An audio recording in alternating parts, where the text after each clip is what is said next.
Hello friends, स्वागत है आपका एक बार फिर से लेजेंड मिश्रा के यूट्यूब चैनल पर। दोस्तों, आज आपके लिए फिर से हिंदी की क्लास आई है और वो क्लास है अलंकार। तो इस वीडियो के माध्यम से हम जानने का प्रयास करेंगे कि अलंकार की परिभाषा क्या है, उनके कितने भेद हैं और सब भेदों में उनके कितने प्रकार हैं और उन सभी को उदाहरण सहित जानने का हम प्रयास करने वाले हैं। तो वीडियो में लास्ट तक बने रहें और बिना स्किप किए पूरा वीडियो को देखें।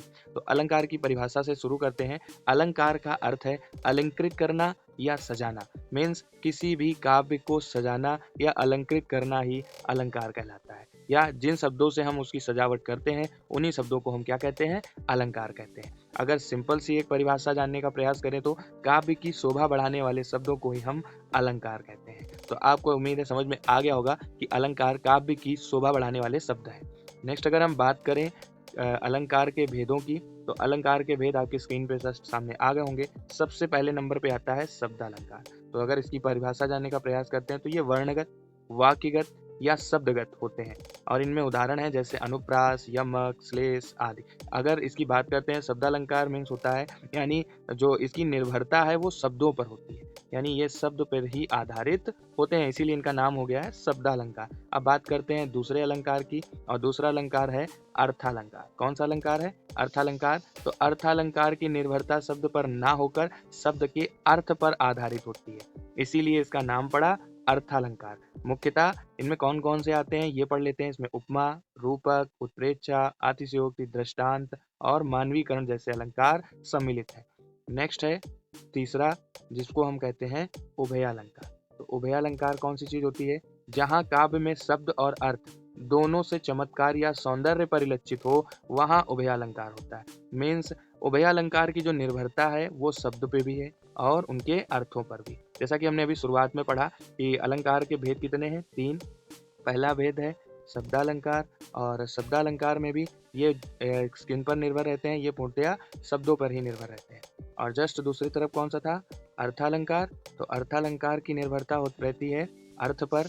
और तीसरे नंबर पर अगर हम बात करें उभयालंकार की, तो उभयालंकार की जो निर्भरता है वो शब्द पे भी होती है और उनके अर्थ पे भी। नेक्स्ट अगर हम बढ़ें तो सबसे पहले हम शब्दालंकार के पहले एग्जाम्पल को पढ़ने का प्रयास करते हैं। तो लिखा हुआ है अनुप्रास अलंकार। तो क्या होता है अनुप्रास अलंकार? यानी वर्णों की आवृत्ति से अनुप्रास अलंकार होता है, अर्थात जिस पंक्ति में एक ही वर्ण की बार बार आवृत्ति हो तो वहां पर होता है अनुप्रास अलंकार। जैसे कि नीचे एग्जाम्पल आपका लिखा हुआ है, ध्यान से पढ़ेंगे। लिखा हुआ है मधुर मृदु मंजुल मुख मुस्कान। इस पूरी लाइन में आप देखेंगे तो सबसे पहले वाले माँ, दूसरे वाले शब्द में भी माँ, तीसरे वाले शब्द में भी है, चौथे में भी है और पांचवें में भी, यानी यहाँ पर माँ शब्द की बार बार आवृत्ति हो रही है, जिससे हम आसानी से पता लगा सकते हैं कि दिया गया या दिए गए पंक्ति में अलंकार अनुप्रास ही होगा, क्योंकि इसकी परिभाषा में भी साफ साफ लिखा हुआ है जहाँ पर वर्णों की आवृत्ति हो वहाँ पर अनुप्रास अलंकार होता है।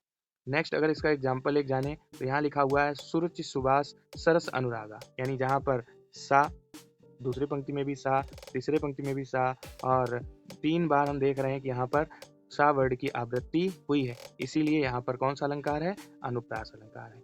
नेक्स्ट बढ़ते हैं अपने दूसरे नंबर पे, और दूसरा नंबर है यमक अलंकार से संबंधित है। किससे संबंधित है? यमक अलंकार से। तो यमक का अर्थ क्या होता है? युग्म।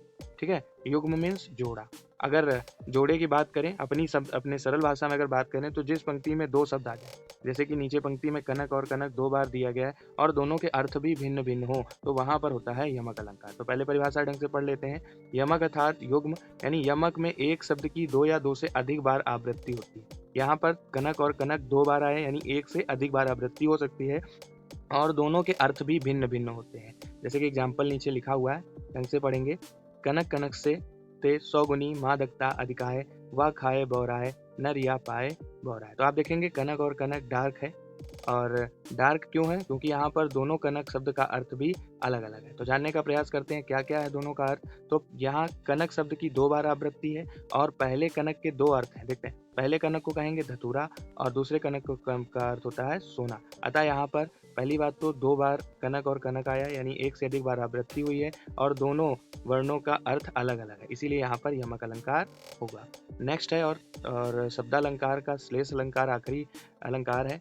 पढ़ते हैं। श्लेष अलंकार में एक शब्द से अधिक अर्थों का बोध होता है, यानी यहाँ पर कोई शब्द की बार बार आवृत्ति नहीं होने वाली, लेकिन जो एक ही शब्द है उससे एक से अधिक अर्थ निकल कर सामने आएंगे। यानी श्लेष अलंकार को सीधे बस इसी से समझना है कि यहाँ पर शब्दों में आवृत्ति नहीं होती है, बट जो भी शब्द यहाँ आते हैं उसके एक से अधिक अर्थ होते हैं। तो जिस जहाँ पर एक से अधिक अर्थ हो किंतु शब्द एक ही बार प्रयोग हो तो वहां पर होता है श्लेष अलंकार। तो इसका उदाहरण देखते हैं। पहला उदाहरण है, माया महा ठगिनी हम जानी, तिरगुन फांस लिए कर डोले, मोले मधुर बानी। यहाँ पर एक शब्द आया तिरगुन, देख रहे हैं डार्क कलर में तिरगुन। तो तिरगुन के तीन अर्थ हैं, कौन कौन से? पहला रज, सत और तम, ये तीनों गुण है। ठीक है, तिरगुन मतलब तीन गुण, और तीनों गुण कौन कौन से होते हैं? पहला रज, सत और तम। यानी यहाँ पर भी एक शब्द के तीन अर्थ निकल आए, तो इसीलिए यहाँ पर कौन सा अलंकार हो गया? श्लेष अलंकार। नेक्स्ट है, अगर दूसरी बात करते हैं तो रस्सी, यहाँ जहाँ पर फांस की बात हुई वहाँ रस्सी से भी हो सकता है। यहाँ तीन धागों की संगत होती है, अतः श्लेष अलंकार यहाँ पर भी होगा। नेक्स्ट, अब हम बढ़ते हैं अपने शब्दालंकार को हटाकर अर्थालंकार पर। तो अर्थालंकार क्या है उसको जानने का पहले प्रयास करेंगे। तो साहित्य में जो अर्थगत चमत्कार को अर्थालंकार कहते हैं। अभी आपने कहा कि अभी थोड़ी देर पहले हमने क्या पढ़ा था कि अर्थालंकार में निर्भरता शब्द के अर्थ पर होती है। ठीक है, आपको ये बात बिल्कुल ध्यान रखनी है। जहाँ पर अर्थ के कारण किसी काव्य के सौंदर्य में वृद्धि हो जाए वहां अर्थालंकार होता है। जहाँ शब्द के कारण हो वहां शब्दालंकार। कौन सा अलंकार? शब्दालंकार। बट जहाँ पर अर्थ से हो तो वहां पर अर्थालंकार। तो अर्थालंकार का पहला जो भाग है वो है उपमा अलंकार। तो उपमा अलंकार क्या होता है ये जानने का प्रयास करते हैं। उपमा अर्थार्थ तुलना। उपमा का मतलब क्या होता है? तुलना। और अगर दूसरे शब्दों में कहें तो इसे समानता भी कह सकते हैं। तो जहाँ पर उपमा में उपमेय की तुलना उपमान के गुण, धर्म या क्रिया के आधार पर हो तो वहां पर होता है उपमा अलंकार। अगर ऐसे समझ में ना आया हो तो जस्ट अभी हम नीचे पढ़ते हैं और फिर जानते हैं क्या होगा। तो पहली बात तो यहाँ ये पढ़ने का प्रयास करते हैं कि उपमेय क्या होता है और उपमान क्या होता है। तो उपमेय वह शब्द जिसकी उपमा दी जाए, मतलब एक व्यक्ति की जब दूसरे व्यक्ति से उपमा हो तो जो दूसरे व्यक्ति की उपमा दी जा रही है तो वो उपमेय होता है। बट वह शब्द जिसमें उपमा या तुलना करनी हो वहां होता है उपमान। तो समानता वाले शब्दों में कौन कौन से शब्द ऊपर पंक्ति में आएंगे? यहाँ पर आने वाले हैं समानतावाचक शब्द ज्यों, सम, सा, सी और ऐसे ही शब्द आने वाले हैं। यानी जब भी हम पंक्ति पढ़ेंगे तो उसमें ज्यों, सम, सा, सी जैसे शब्दों की आवृत्ति होने वाली है। नेक्स्ट है समान धर्म व शब्द। समान धर्म व शब्द जो उपमेय या उपमान की समानता को व्यक्त करें, ऐसे शब्दों का प्रयोग यहाँ पर होने वाला है। तो नेक्स्ट देखते हैं पढ़कर। लिखा हुआ है प्रातः नभ था और बहुत गीला शंख जैसे। यानी जहाँ पर उपमेय कौन है? नभ। नभ किसको कहते हैं? आसमान को। और उपमान किसको कहते हैं? सॉरी, यहाँ पर उपमान कौन सा है? शंख। और यहाँ पर समानतावाचक शब्द अगर देखा जाए तो प्रातः नभ था बहुत गीला संग जैसे। तो जैसे वर्ड आपको समझ में आया, यानी समान धर्म गीला शब्द। यहाँ पर किसकी किससे समानता करी जा रही? तो नभ की समानता शंख से की जा रही है। तो यहाँ पर कौन सा अलंकार होने वाला है? तो बड़े आराम से हम पहचान सकते हैं कि यहाँ पर होने वाला अलंकार है उपमा।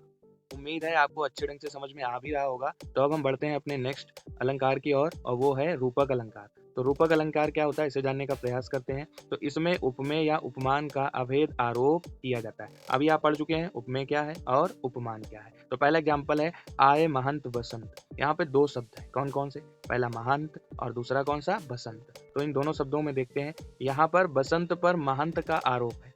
ठीक है, तो इसीलिए यहाँ पर कौन सा अलंकार है? रूपक अलंकार। अगर ये वाला एग्जाम्पल या उदाहरण आपको समझ में ना आया हो तो जस्ट नीचे वाला देख के पढ़ते हैं और समझते हैं। यहाँ लिखा बंदो गुरपद पदुम परागा। यानी इस ये जो पद्यांश लिखा है ना, इसमें गुरपद में पदुम, पदुम किसको कहते हैं? यानी कमल का आरोप होने के कारण यहाँ पर है रूपक अलंकार। रूपक अलंकार क्यों कहा गया? क्योंकि जो मेरे गुरु हैं उनके गुरुपद यानी उनके जो पैर हैं वो किसके तरीके हैं? वो कमल के तरीके हैं। यानी यहाँ पर बिल्कुल रूपक इनके रूप से तुलना की जा रही है। ठीक है, तो नेक्स्ट और लास्ट है इस वीडियो का क्वेश्चन उत्प्रेक्षा अलंकार, और ये भी अर्थालंकार से संबंधित है।